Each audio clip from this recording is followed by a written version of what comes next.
the Bharatiya Janata Party itself has changed. It is a high command party built around the idea of a supreme leader. When you have a supreme leadership, when you have a party and an ideology which is capturing, in the business of capturing an India which was not built, whose framework was not built by the ideas that they propagate. It's a very distinct ideology. And RSS and BJP are running the show now. Then we were going to redefine India under the Prime Minister Modi's image. This powerful nation coming up, bulwark to China, Vishwa Guru, world is going to learn from us. Actually, we have no real much position in the world. And it's also linked to the loss of ideas that India gives the world. The real test of Prime Minister Modi's deliveries now begins. Also begins the test of the opposition. Also begins the test of the so-called Godi media. Because in times of crisis, if we are covering, and a very significant point you picked up, Saba, that in times of a gas and an oil crisis, Gymkhana, Delhi Gymkhana Club becomes a story. It is written as editorials. One day you do it. It's okay. It has its glamour quotient. You're doing it for the last 2-3 days. That's all that you're doing. Do something else, move on. But that's not the intent.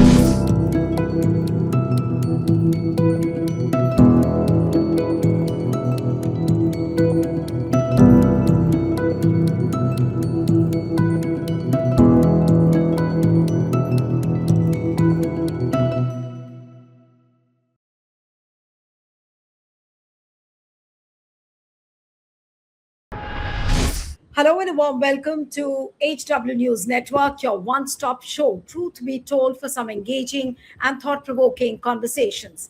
As the Narendra Modi-led BJP government now prepares to complete, or rather it has completed 12 years in office. Today is 26th of May and it has completed 12 years of Modi rule. Now the centre has drawn up a nationwide outreach campaign under which the union ministers, BJP leaders, chief ministers, and MPs will reach out to the public to highlight what the government describes as its 22 major achievements across the sectors. Now, what the sources within the government are saying that the coordinated exercise will involve press conferences, public meetings, media interactions, and beneficiary outreach programs across states in the coming weeks. Senior leaders have reportedly been assigned specific themes and states as part of a campaign strategy.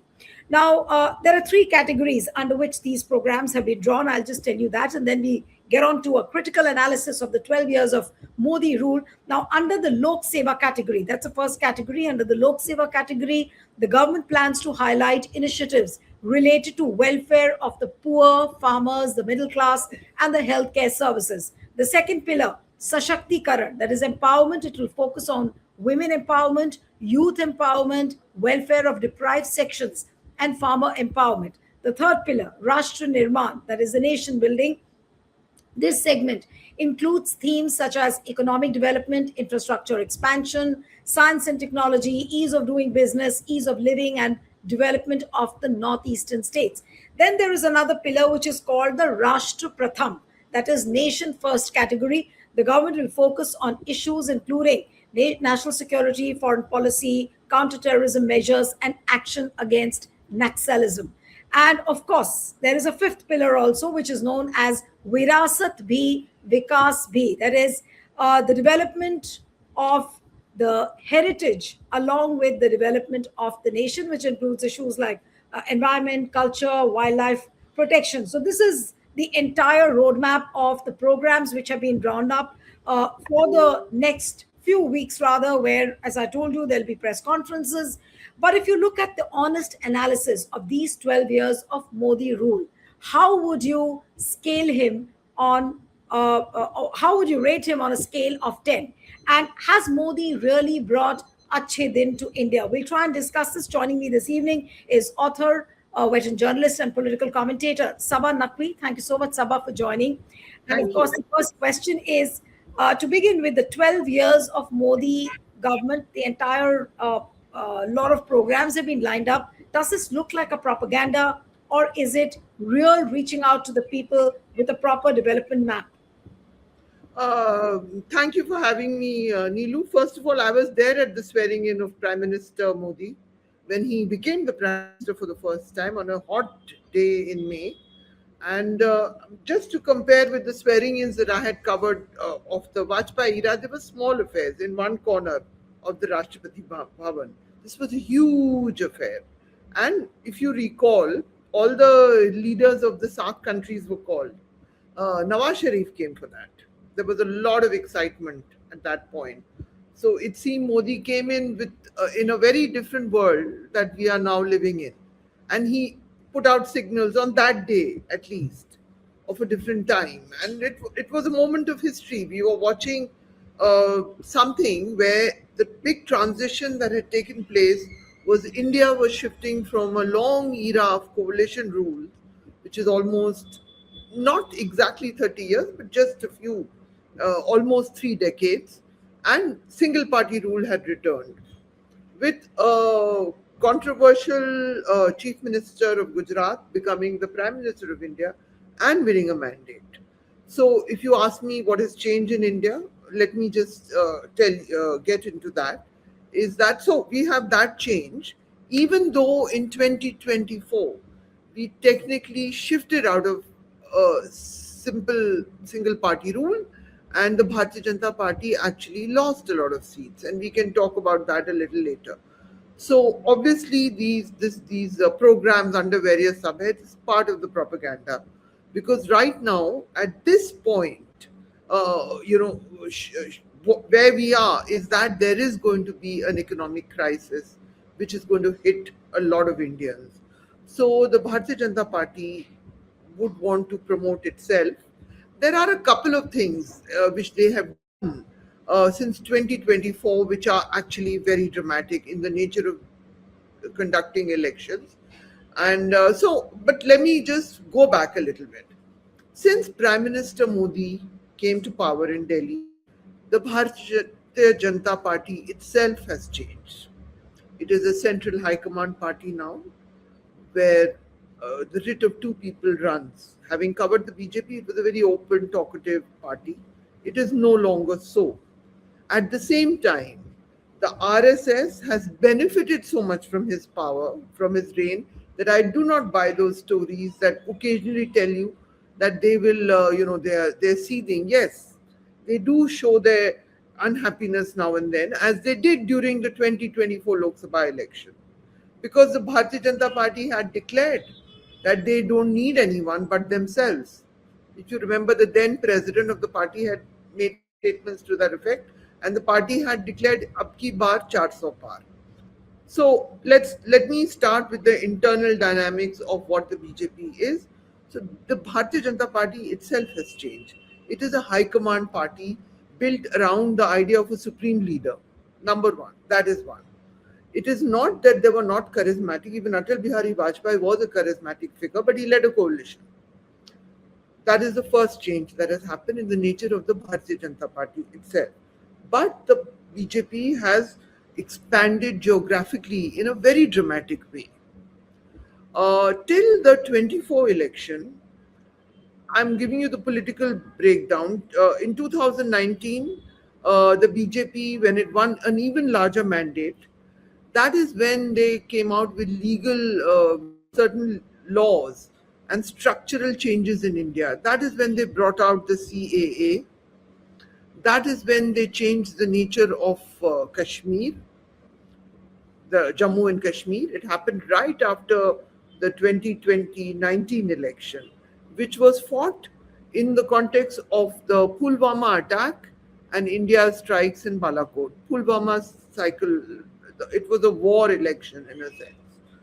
That election, the Bharatiya Janata Party did the best ever that it's done in India's history, in the sense that its vote share went up from 32% to around 36 point something. And after that, the Prime Minister, they changed the nature of Jammu and Kashmir, which was reduced to a union territory, which has still not been sorted out.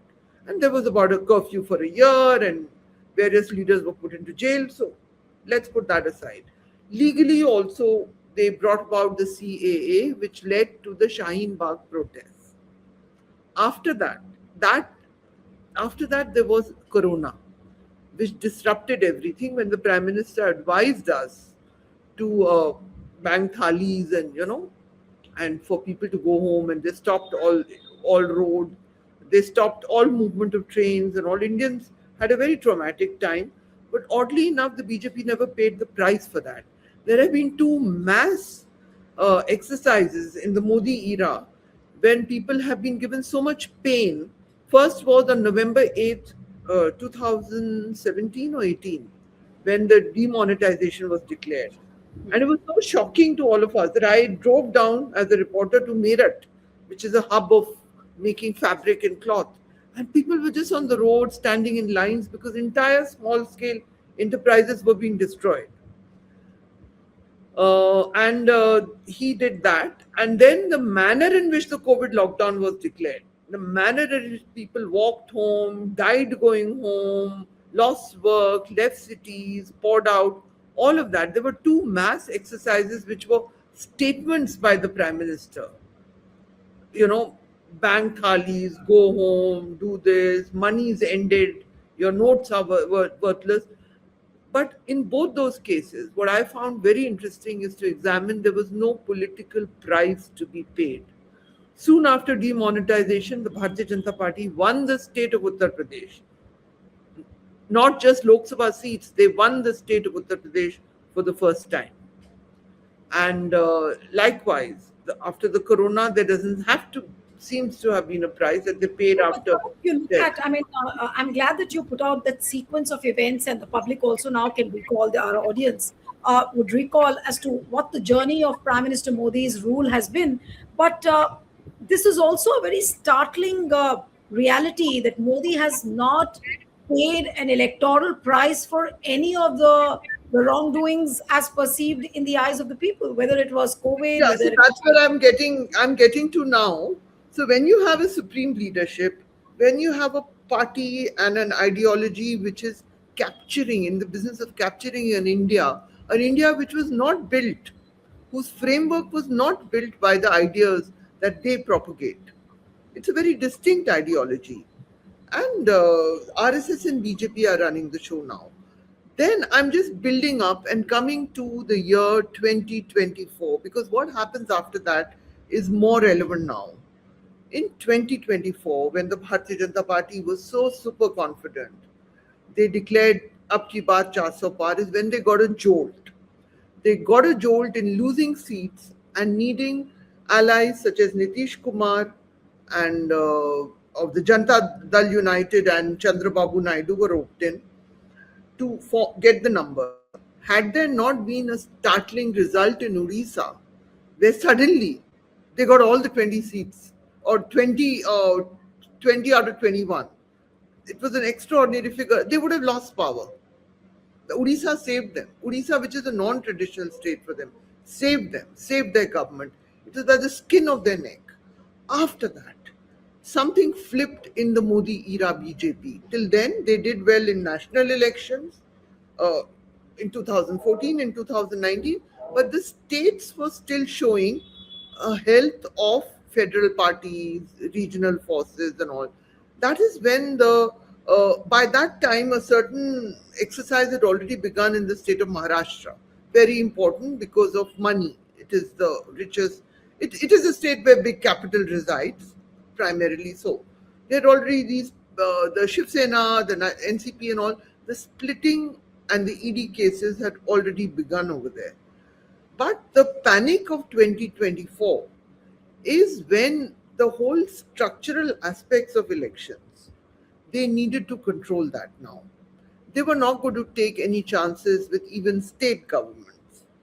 And that is when laws are brought in about choosing the election commissioner, the CEC, Chief Election Commissioner, which takes away the Chief Justice's role in that.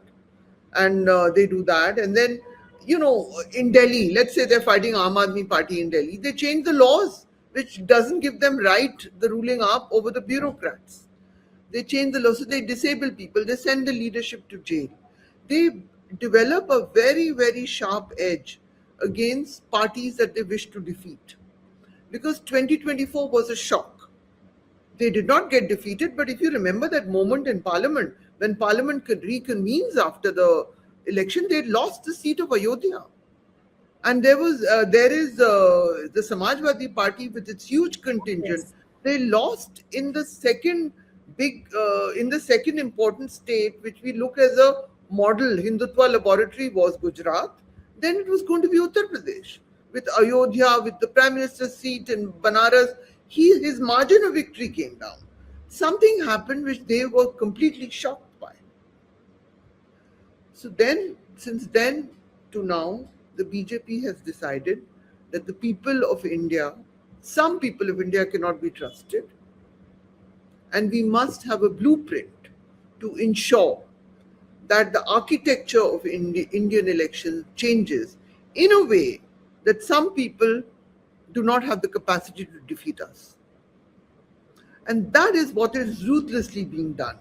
And I have to say, I would say the subversion of the system altogether begins after a loss of electoral ground for the Bharatiya Janata Party. That is when they really zeroed in. There are another thing that they're doing because they've not actually been able to generate jobs. The other thing that's happened is that the dreams of Vishwaguru have actually faded. Because, Neelu, let me just put this out there. I was someone who, as a kid, I went to middle school in the US in a campus called Princeton because my father was on a fellowship there. And everybody they didn't know much about India, but they say Gandhi and, oh, you're from Gandhi and yoga and lovely peace loving people and elephants. They used to talk like that. India had a certain cachet. There was this land which gave you wonderful ideas of non-violence and also at a very superficial level. Then we were going to redefine India under the Prime Minister Modi's image. This powerful nation coming up, bulwark to China, Vishwaguru, world is going to learn from us. Actually, we have no real much position in the world. And it's also linked to the loss of ideas that India gives the world. India is just people are there. Indians are being badly treated outside outside India. There is a loss of face because we are not giving any idea except we are becoming a sort of counterpoint to a Pakistan or a Bangladesh. We're a reductionist ideology. All the good things we're throwing out and we're doing it very deliberately. But the reason we are doing it is in spite of the loss of reputation in the world is because it's the greatest diversion within India. Now think about it. Normally you would imagine that a responsible Congress inclined of the old era, with all its vanities, with all its vagueness, would be a little cautious about coming to power in a state which was partitioned, which is born out of partition, and where you've just had a situation in Bangladesh where you have objected over what you felt was an attack on Hindus, but it's a border state. It's a state with which you once had excellent relations. The deposed leader of that state is sought refuge in India. And today all you're doing is you are talking about Azan and Qurbani and Eid is around the corner. So your whole thing is so let's say that Bangladesh was maltreating Hindus, whatever Hindus remain there, which I gather is a reasonable number, during this time when Sheikh Hasina was deposed, right? We are now doing it as state policy in India. We are going to do one better than them. From the utterances, everything is being attacked of a 27% of our population in Bengal. So it's extraordinary. We've already had the scenario of another border state like Assam, where the chief minister has already done things which I don't wish to repeat over here. So that is the part, that is what we are showing. That is what the Western media covers about us. Yes. Let's cut us out. Let's say, we are I'm a certain kind of person who sees this. I do see a very serious reputational loss for India. You think Macrons and all that, they come and they hug. That's a very important point you said that you see a major reputational loss for India. So certainly, Very when you talk about the reputation, Sabah, let's also compartmentalize it the way the people are watching India now. So have we failed on the political front? Have we failed on the economic front? Have we failed on the diplomatic front? So, if you talk about these fronts, so has India miserably pettered down under 12 years of Modi government? If you No, look at the let me be very honest. I will be very careful with my words. For one thing, certainly digital India has expanded under Prime Minister Modi. The whole use of digital Google Pay and Paytm, all of that is expanded under but Prime all that Minister. achievement also comes with a sad story. Digital Yes, India expands, but there are so many curves. You can't speak, you can't write, you can't yes, post. yes. So I'm saying the technology has expanded. We have give him credit for that. And Prime Minister Modi is known in the world. Now he's caught up with the Putins, and seen as the strong man of declining democratic division, of where democracy through the of authoritarianism through the ballot box. Donald Trump also belongs to that category. The last time he lost an election, I mean, he was one worse. His No, supporters and so actually went to the Capitol. I'm just picking a point from what you are saying, that aren't we now a nation who loves to stand by the aggressors rather than reaching out to the nations who need us at this point of time? Absolutely. So, a couple of things on this front. First of all, we had our own little border situation with Pakistan after that horrific Yes. attack in last year in the valley.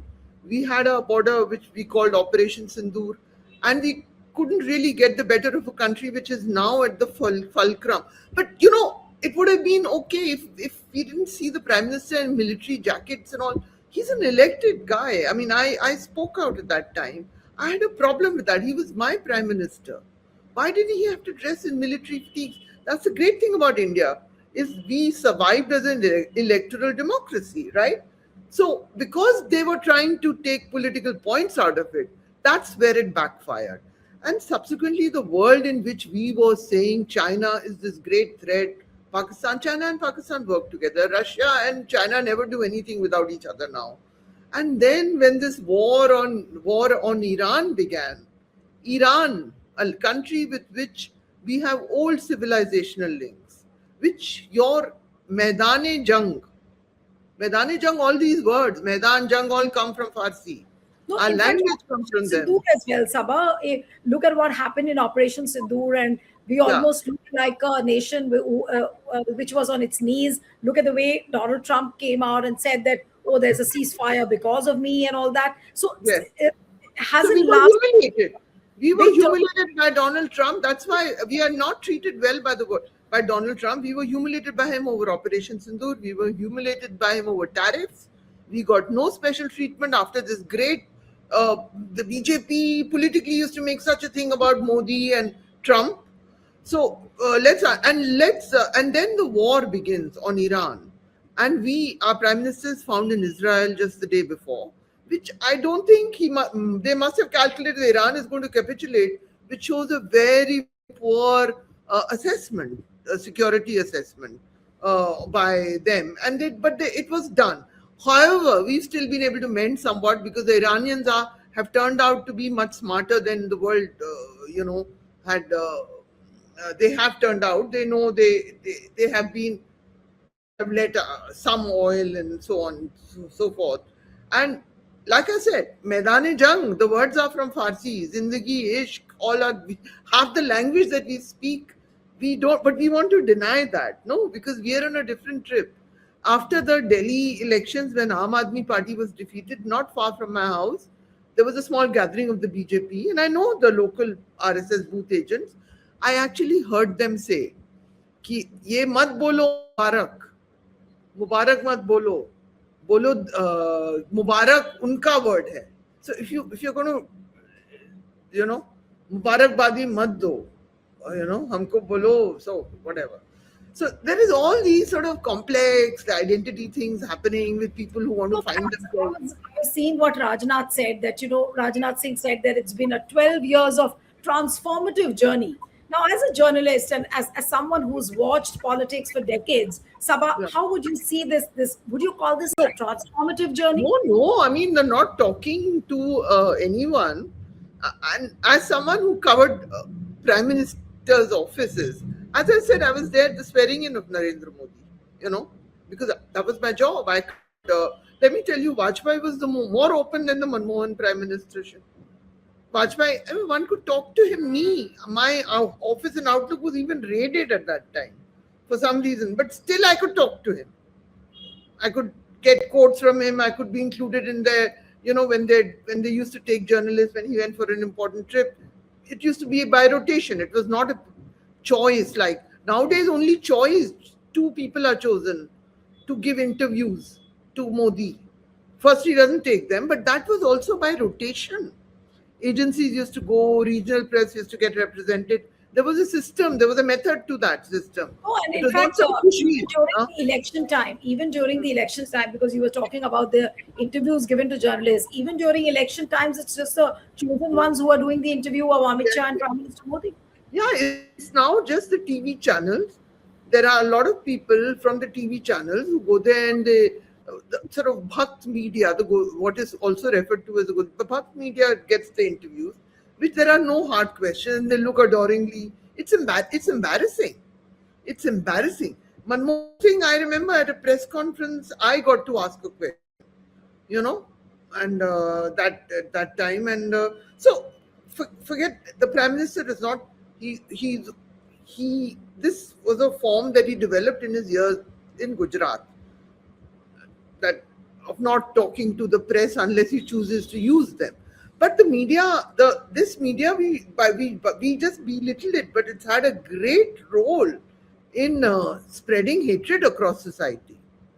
This in spreading Absolutely. because little clips and all are going that, so it's not a harmless thing. We can mock But them. this Norway moment, Saba, where Helle Ling went Yes. about asking a question and Prime Minister Modi chose to deliberately walk away from the stage. Do you think that that was a deliberate message by the Prime Minister? You keep asking, I'm not going to answer you. I don't care. I think he just walked away because that's what he does. But I think that situation became worse because of the briefing that the Yes. diplomat did. It was hysterical.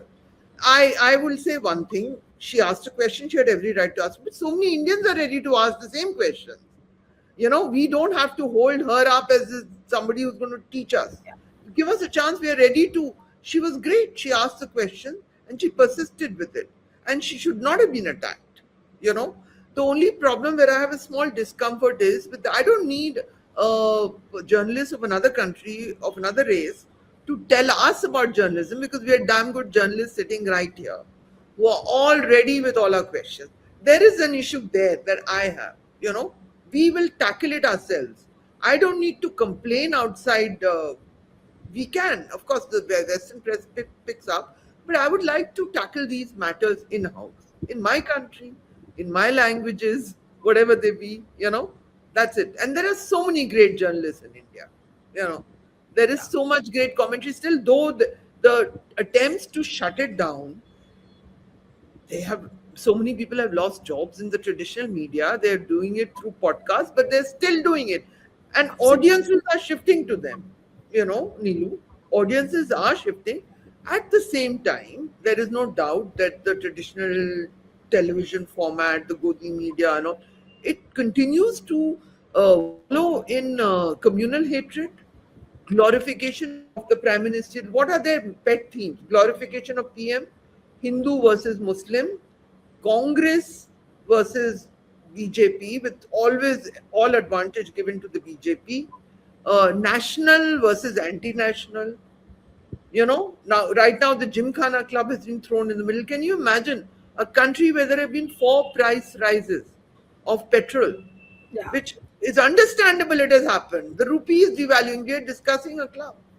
That is the Absolutely. prime No, I time totally debate. agree. In fact, media is also one of the very important pillars, for because of which Prime Minister Modi says that, oh, he's done this, he's done that. But I'm coming to the final two questions, Sabah, that would you call Prime Minister Modi in 2026 as a successful Prime Minister or as a failed Prime Minister on whatever promises he made? Has he failed in these 12 years? Listen, he's electorally successful and he's dominant. He's been able to dominate. He's been able to manage so-called independent institutional. So we cannot say that he's failed. From his point of view, he's hugely successful, and he from the way things are going, he will continue to be the prime ministerial face in 29 also. So all this talk that who will be the successor, will it be the home minister, will it be the chief minister of UP? It's irrelevant at this point right now. Let's wait and see. I don't see him going anywhere. And so, from his point of view, but if we are to discuss Indian democracy, the deficits are becoming glaring. So, Okay. and that is something which the communalism was not invented. We had many riots during Congress times also, but the BJP has made it state policy. You actually have a situation today, it's a small matter, that the Delhi University can say that we will have an examination on the day of national holiday, like Bakri. True. So it's not about it doesn't matter. You want to trample on the rights of the few Muslim students who would be there in the university. For whom can you imagine doing that on a day like it's not fair to compare, let's say, Holi or some important festival, regional, that you would have an examination given. The levels of callousness towards uh, minorities, and my training is this is not the theme that I harp on, but it's Absolutely. now so visibly.